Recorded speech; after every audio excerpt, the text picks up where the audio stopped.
futuros, 2000 exactos, 0,33% de caída en las últimas horas, pero recupera esos 2.000 puntos. Y mientras tanto, también pendientes, por cierto, del euro-dólar. Ya saben que ayer se había desplomado después de conocer el dato de inflación de Estados Unidos y hoy está recuperando un poco y vuelve a situarse por encima de los 1,07 dólares. Bueno, les vamos a contar ya algunas de las noticias de la última hora. Empezamos mirando a una información respecto a los hackers respaldados por Estados Unidos, de Rusia, China e Irán, que habrían estado utilizando, dice, herramientas de OpenAI respaldada por Microsoft para perfeccionar sus habilidades y engañar a sus objetivos. Así lo han publicado en un informe este miércoles. Microsoft ha dicho en ese informe que había rastreado grupos de piratería afiliados a la inteligencia militar rusa, la Guardia Revolucionaria de Irán y los gobiernos de China y Corea del Norte, mientras intentaban perfeccionar sus campañas de piratería utilizando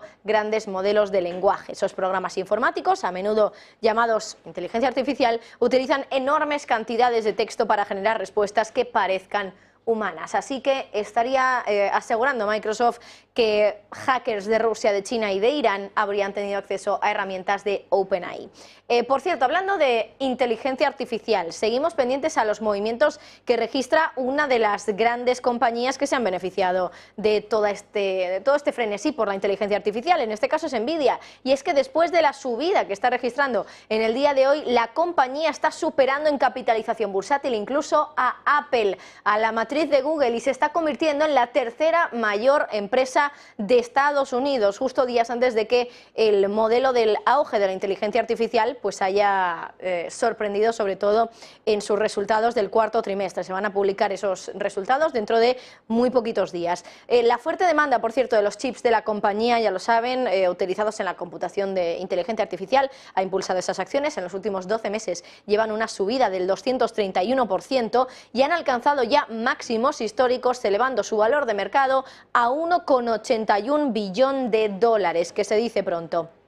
Y por cierto, pendientes también, más allá de la economía, que enseguida les vamos a dar más datos, de la última hora respecto a la geopolítica. Vladimir Putin se esperaba que esta semana viajara a Turquía. Finalmente ese viaje se ha pospuesto y ahora parece que ya empezamos a obtener más información sobre cuándo puede tener lugar ese viaje. Parece que ocurriría antes de las elecciones de marzo. Javi, ¿más información?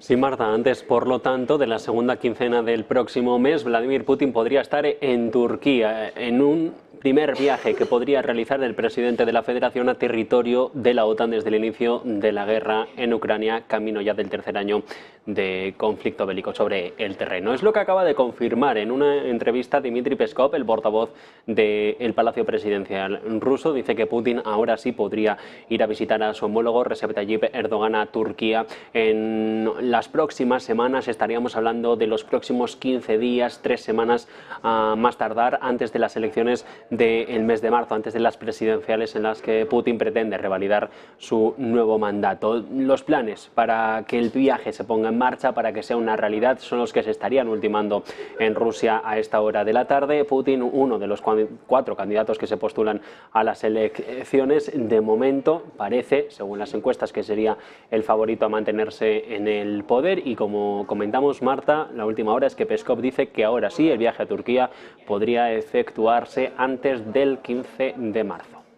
Pues Javi, muchas gracias. Eso en la geopolítica y en la economía. Seguimos mirando hoy Alemania. Siguen llegándonos datos y declaraciones de miembros del gobierno. Estamos viendo ahora también a Robert Habeck, que hoy ha vuelto a hablar y que en este sentido ha dicho que el gobierno va a revisar a la baja su previsión de crecimiento para 2024 y que lo va a hacer hasta el 0,2%. Es decir, va a continuar ese estancamiento económico que está teniendo la economía alemana, porque prácticamente no está creciendo nada en los últimos años, sobre todo después de la gran recesión que tuvo lugar durante el año de la pandemia, el año 2020. Bueno, pues después de que Christian Lindner, su compañero de gabinete, el ministro de Finanzas, haya dicho hace unos días en Bloomberg que un estancamiento económico durante tanto tiempo en Alemania puede llegar a provocar un empobrecimiento de la población alemana, ahora dice Robert Habeck que se va a extender ese estancamiento también al año 2024.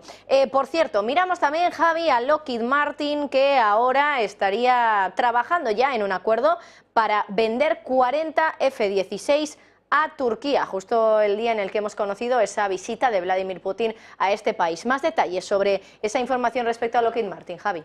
Así es, Marta, es una información que se filtraba hace apenas unos minutos. La acción de momento retrocede, pero podría ser un negocio, el primero de los que tiene ese gran contratista y generador de armamento en Estados Unidos con un país como Turquía. Serían los cazas edición antigua, vamos a decir. Ahora los que tienen el último modelo de Lockheed Martin son los F-35. Los que se enviarían a Turquía serían los antiguos, los F-16, los que la mayoría de los países de la OTAN están intentando reformar y cambiar por nuevos modelos en estos últimos días. Serían 40 F-16, la factura ascendería al entorno de los casi 23.000 millones de dólares y sería un impulso para el negocio que tiene Ankara con Estados Unidos en esas negociaciones que se levantaron tras el visto bueno de Turquía a la entrada de Suecia a la Alianza Atlántica hace apenas unas semanas. De momento, Turquía parece que navega entre las dos aguas porque, como comentábamos hace unos instantes, podría recibir Erdogan a Vladimir Putin en las próximas semanas, pero entre tanto negocia con Estados Unidos, compra de armamento, 40 Lockheed Martin, 40 cazas F-16 de la compañía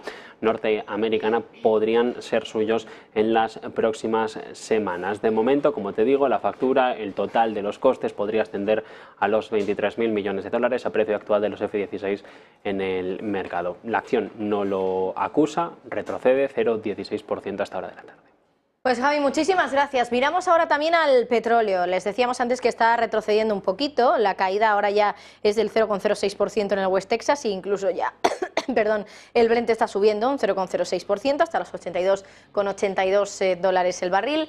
Hoy hemos tenido un dato importante, que son los inventarios de petróleo, que se han disparado por encima de los 12 millones en la última semana. Eso respecto a los 3,3 millones que estaba esperando el mercado. Veníamos de un dato de un crecimiento de esos inventarios en más de 5 millones, así que lo que se esperaba era precisamente que se relajara ese crecimiento, pero nada más lejos de la realidad, se ha duplicado respecto al que teníamos en el periodo anterior. 12 millones más de barriles en los inventarios petroleros estadounidenses, lo que significa que es, bueno, simplemente más producción que no está llegando a la demanda final, porque no hay demanda o simplemente porque hay exceso de oferta que no está pudiéndose cumplir con la demanda que existe actualmente. Eso es lo que hoy estaría provocando esos pequeñísimos retrocesos de momento en el petróleo. Hoy miramos también a la OTAN. Ya saben que hoy, esta mañana, ha hablado Jens Stoltenberg y ha hablado del tema sin duda del momento respecto a la Alianza Atlántica, que es esa amenaza de Donald Trump de dejar un poco abandonar a su suerte a aquellos países que no cumplan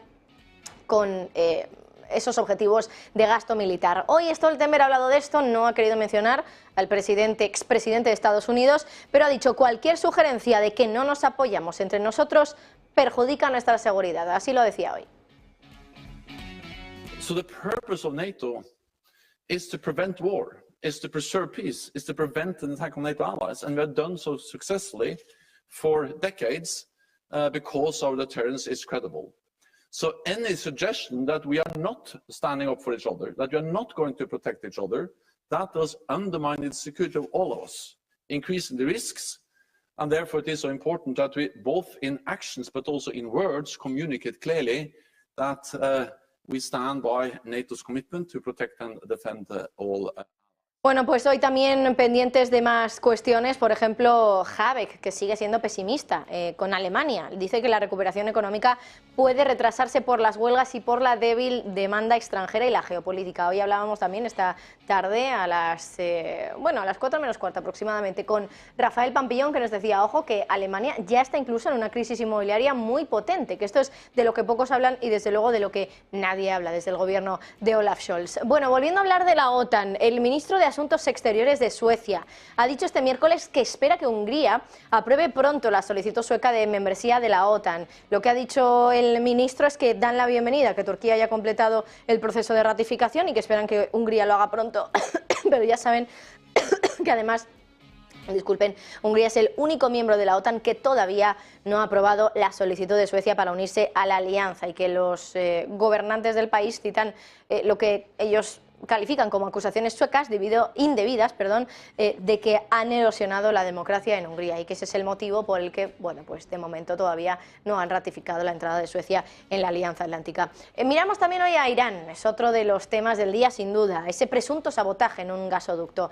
El principal gasoducto, dice el ministro de Petróleo, ha sido objeto de sabotaje y que fueron 2 explosiones a lo largo de la principal red de gasoductos sur-norte de Irán las que habrían sido causadas por esos actos terroristas de sabotaje, según palabras textuales del ministro, que ha dicho que, por cierto, ese acto se produjo esta madrugada, a la 1 de la madrugada local, 9:30 GMT, y que, bueno, que ya anticiparon esos ataques, esos actos de sabotaje en torno al aniversario de la revolución iraní, que era el 11 de febrero, y que ya cambiaron rápidamente la configuración de la red de transmisión para contrarrestar, palabras textuales, insisto, el objetivo del enemigo de provocar cortes de gas en las principales provincias. Dice el ministro de Petróleo que solo las aldeas cercanas al gasoducto han experimentado cortes de gas, que se van a solucionar, dicen, hoy más tarde. Bueno, pues esto es uno de los temas del día, sin duda, y hoy también, tema del día, lo que está ocurriendo en el Congreso de los Estados Unidos. Allí, la Oficina Presupuestaria